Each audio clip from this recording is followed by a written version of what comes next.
in 1997, y'all saw that coming. You said, you know who Pac is gonna make a banger with? John B. No, nobody said that. I said, how John B get Tupac on his record? And not like how the goofy motherfuckers did shit after Pac died. Just taking random Pac verses and sticking them on shit. No, no, no, no, no, no, no. John B did that shit while Tupac was still breathing and walking around. So shout out to John B for a banger. Who else? Ooh, shout out to Taya. Thank you so much, Taya, for becoming a patron.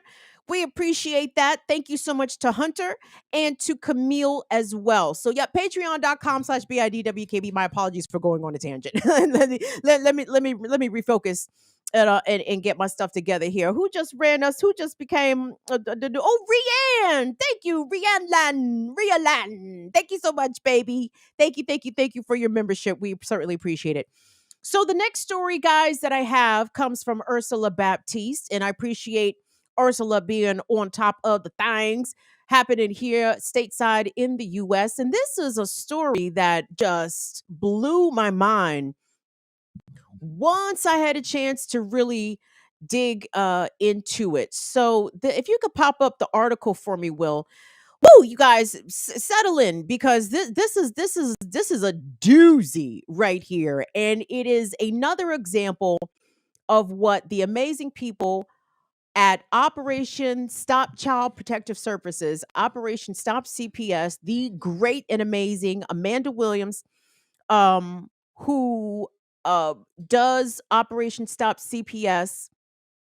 Did I say Amanda? What did I go to school with Amanda Williams? Is it Amanda Gorman? I apologize, Amanda. I just had a brain fart. My deepest apologies. But you know the sister I'm referring to because she's been on here before and she's been on Black Power Media before. She was actually targeted by North Carolina for her activism supporting Black families who had their children stolen by the state, kidnapped by Department of Child Protective Services. And we've got such a story coming to us out of Tennessee. And please let me credit here the Tennessee Lookout for a stellar piece of reporting. And shout out to Anita Wadhani, who wrote this piece on March the 18th, guys. And the headline, we get that up, Will, it says a Black family fights to get their kids back. From Tennessee Department of Children's Services, 1 month after the Tennessee Highway Patrol pulled the couple over, their 5 young children remain in state custody. This is a doozy, everybody. So let me get into this, okay? Because we're talking about a Black family from Georgia is fighting for the return of their 5 young children from the custody of the Tennessee Department of Children's Services after a traffic stop in Manchester, Tennessee last month. Now, pay attention to the names here. The mother, Bianca Claiborne, and the father, Dante Williams, were on Interstate 24 heading for a family funeral in Chicago with the kids asleep in the back of the car when a Tennessee Highway Patrol officer pulled them over for, quote, dark tint and traveling in the left lane while not actively passing. Dark tint. The grounds for a pretextual stop, as we usually see. So, and that is according to a February 17th citation issued to the couple. Okay. So the trooper searched the family's Dodge Durango. Why the fuck was he searching a Dodge Durango for dark tint and driving in the left lane? But there we go. The trooper searched the family's Dodge Durango, then arrested Dante Williams, the father, for possession of 5 grams of marijuana, which is a misdemeanor in Tennessee. The mother, Miss Claiborne, was cited but not arrested. A very important detail there. Miss Claiborne said that she was free to leave with the children and could follow a Tennessee Highway Patrol car to find her way to the Coffee County Justice Center in order to bond Williams out. Okay. So 6 hours after the traffic stop, as Miss Claiborne sat on a bench in the Criminal Justice Center waiting for Mr. Williams's release, The 5 children, one being a breastfeeding baby, now 4 months old. Who else? Listen to the ages of these kids, y'all. A 4 month old infant, a 2 year old, a 3 year old, a 5 year old, and a 7 year old, all sitting there on the bench with their mother, waiting for the release of the father. While waiting, those children were forcibly removed from the side of the mother while an officer restrained her from reaching for her crying baby, Miss Claiborne said. Unbeknownst to Miss Claiborne, DCS had sought and received an emergency court order placing the kids in state custody while she waited for Mr. Williams' release. The DCS petition said that there was probable cause that the children were neglected and that there was, quote, no less drastic alternative to taking the children from the parents. Let me read that to y'all again. The petition filed by DCS and that was granted by a judge said that the kids were neglected, no evidence of that, and that there was no less drastic alternative available. So the only alternative available, according to the Tennessee Department of Child Services, is that these 5 children had to be taken from their mother, including a breastfeeding 4 month old. Nearly a month later, the children remain in custody of the Tennessee Department of Children's Services. Attorneys for the couple are calling DCS's actions, quote, extreme and abnormal, and also a violation of the parents' rights. The attorneys have also suggested that the couple received disparate treatment driving through rural Tennessee because they are Black.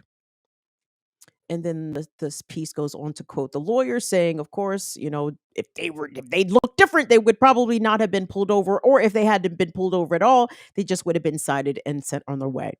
The article continues, and the name of this piece, the name of this outlet again is called the Tennessee Lookout.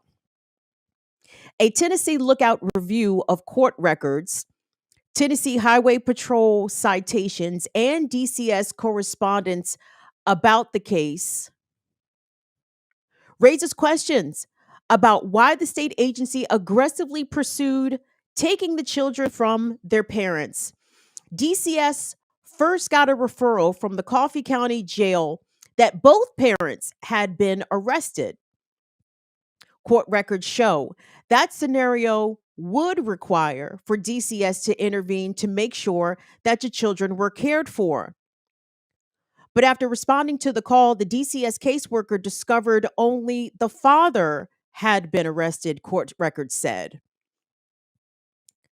DCS pursued an emergency custody petition anyway, receiving a court order the same day, allowing them to take the children. 6 days later, when the parents appeared before the Coffee County juvenile judge for their first hearing, they were asked to submit to urine drug screens. Pay attention to this, guys. This is important. Mr. Williams, the father, Williams tested positive for THC, the active ingredient in marijuana. Miss Claiborne, the mother, her test was negative, okay? So Williams and Claiborne then submitted to hair follicle tests, although it is unclear from court records why they were asked to take a second drug test and who asked them to do so. Within minutes, a rapid, quote, stat hair follicle test came back positive for methamphetamines, fentanyl, and oxycodone in both parents. The mother, Miss Claiborne, and Mr. Williams, the father, both denied using the substances. The rapid drug test performed on equipment owned by the Coffee County treatment courts is, quote, is not court admissible. Wait a minute. Skirt. Let me back that up. Such rapid hair follicle testing equipment is known for generating too many false positives. Hold on, let me back up because I got ahead of myself.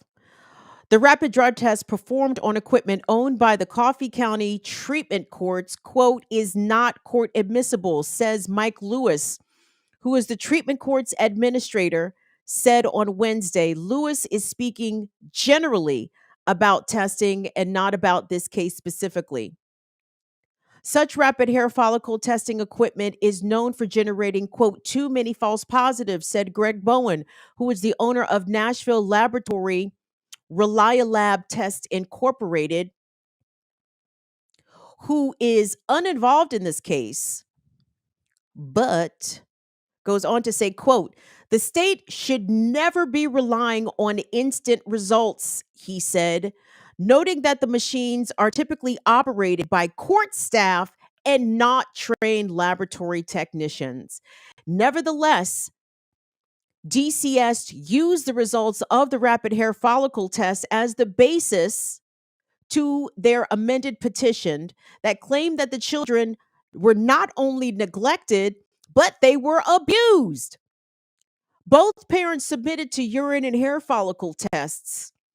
The DCS February 23rd petition read, quote, as a result of the drug screening, the children should be deemed to be severely abused. That's per the DCS report, the petition that they filed.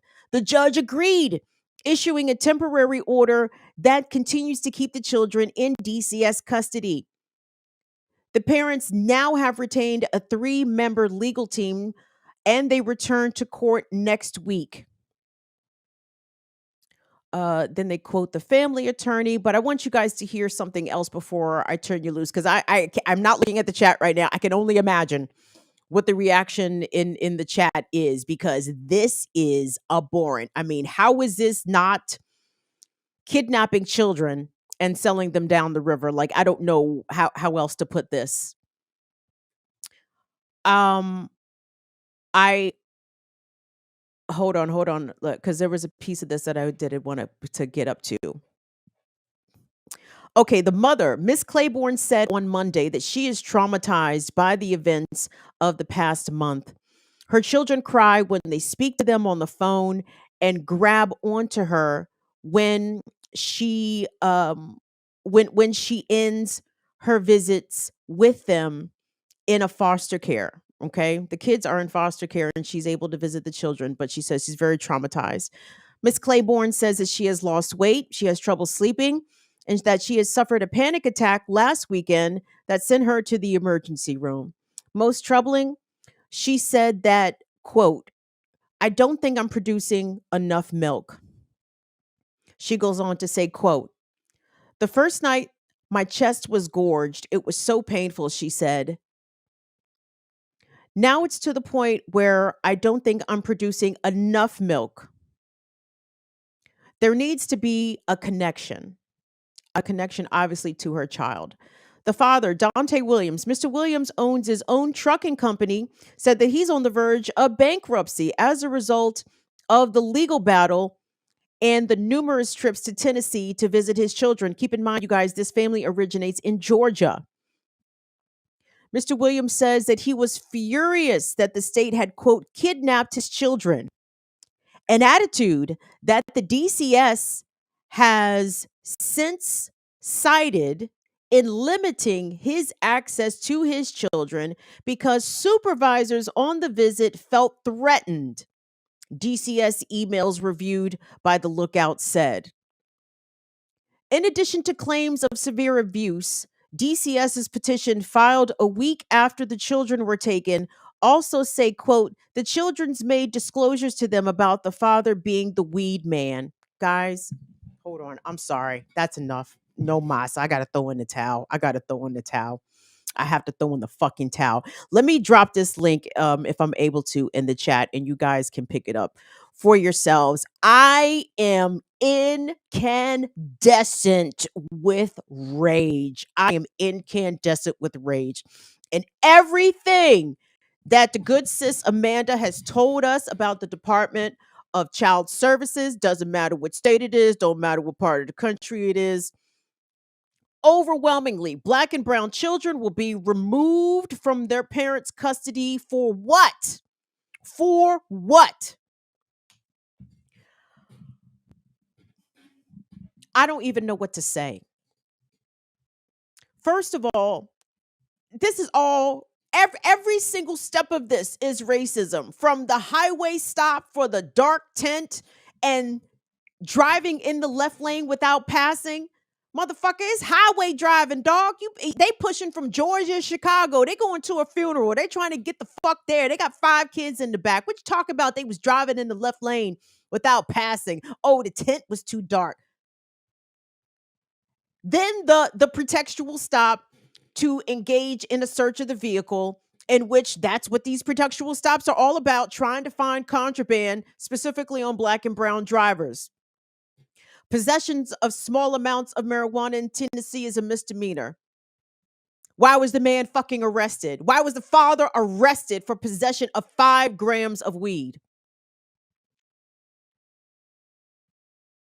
Why was the information incorrectly conveyed to DCS? Or maybe it wasn't incorrectly. Who knows? I don't know what was said, because we know how vindictive racist white people are who have positions of power can be. I don't know if the mother or the father might have said something like, I don't even see how that information gets fucked up, meaning that both parents, the information that DCS claims to receive, that both parents were arrested as opposed to only one parent arrested. So, but even still, when they got to the justice center and saw that the mother was there, not arrested, watching her children, why did they continue with the removal of the children? Because racism, because they can.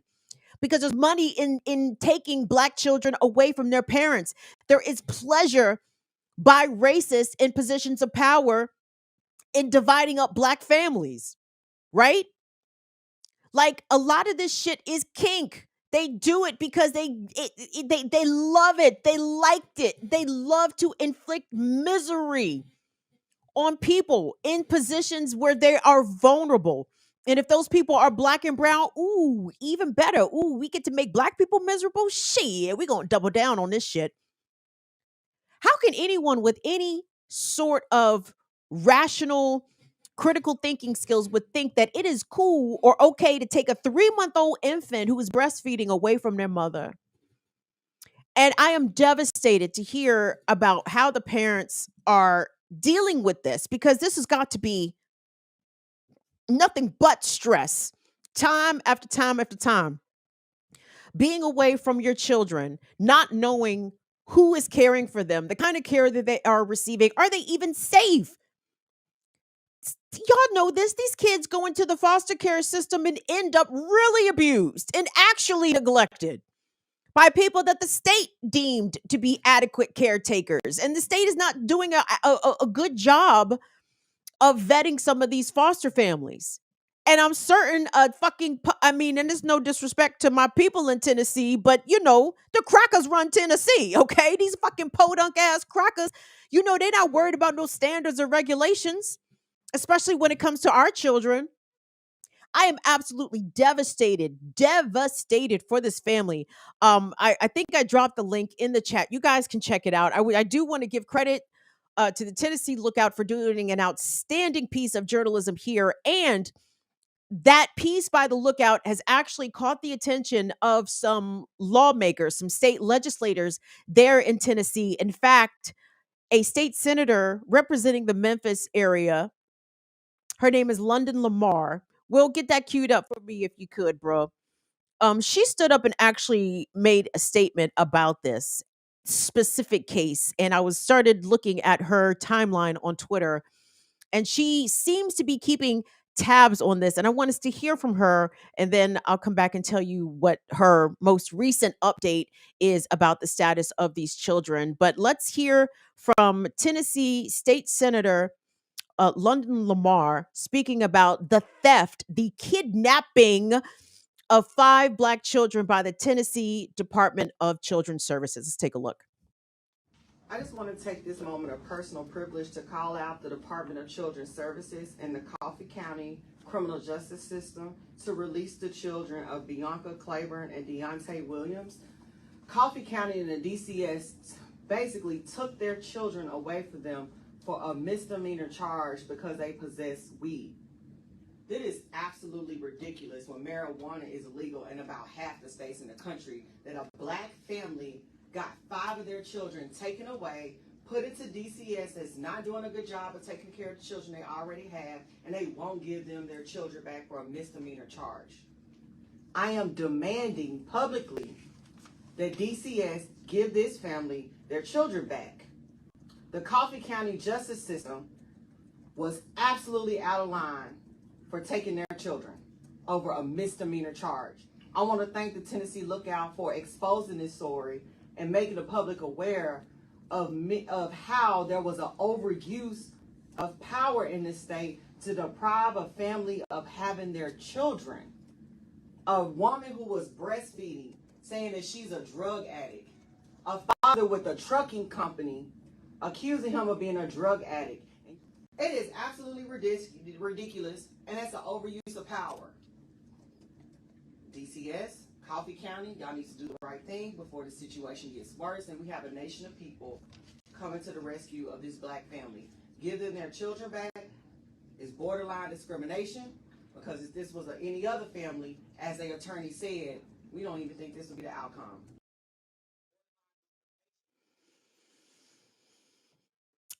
Thank you so much to State Senator London Lamar there. And you guys, I mean, some of the additional ridiculousness associated with this story include the fact that that rapid hair follicle test, when the couple's attorneys followed up to get the results because they want to challenge those results in court, turns out that DCS didn't even bother to keep the tests. They got rid of them. They don't even possess them. They're not even in their possession anymore. So the basis for this petition to get the kids snatched and to keep them in the custody of DCS, the fucking agency's own evidence, they didn't even bother to hang on to it, which goes to show you how much bullshit this is. And again, so much of this is based in intentional racist harm. All of this is not all of it, but the fact about the weed is an extension of the war on drugs. How many children were ripped away from their homes, from their families, from the only families that they knew, because of the war on drugs, because how punitive the war on drugs is. And again, we're talking about weed here. This man wasn't carrying no fucking half a kilo of coke. He wasn't running 2 ounces of goddamn fentanyl. This motherfucker had 5 grams of weed. Weed! Took his 5 children away over 5 grams of weed. I don't think that white parents who might be caught with 5 grams of weed would be facing removal of their children. This only happens to black and brown people.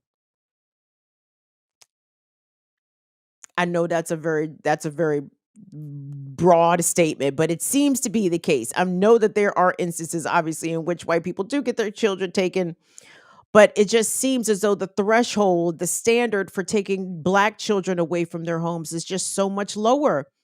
Like, black parents, in fact, have to be perfect, 100% perfect at all times, 100% of the time, which is an unreasonable expectation. Nobody is without flaw. Nobody is without vice.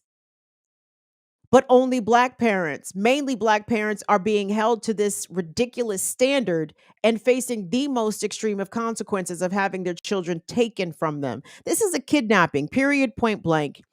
And I'm hoping many other people cover this. I'm hoping it's been covered. I'm hoping I'm late to this shit and other people have been on top of this and putting the word out.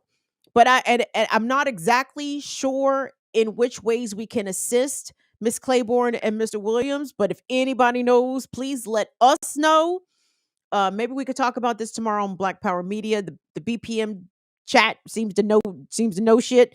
So we'll put this to the chat tomorrow and see if there's anything available that can be done in the form of sending resources, or if there are any direct action events planned in support of this family. But we have to help these people get their kids back because their children are suffering. By the way, Senator Lamar on her Twitter page did say someone had asked her if she was aware if the kids were still in state custody as of a few days ago. On her Twitter feed, she says, yes, the children are still in custody. And from what she's hearing, the kids are not doing well. The American settler colonialist state is determined to shatter and destroy Black families for as long as they possibly can. 400 years apparently wasn't enough. They got to continue this pattern of obliteration of Black folks and our family unit into the 21st century. Appreciate them staying on brand.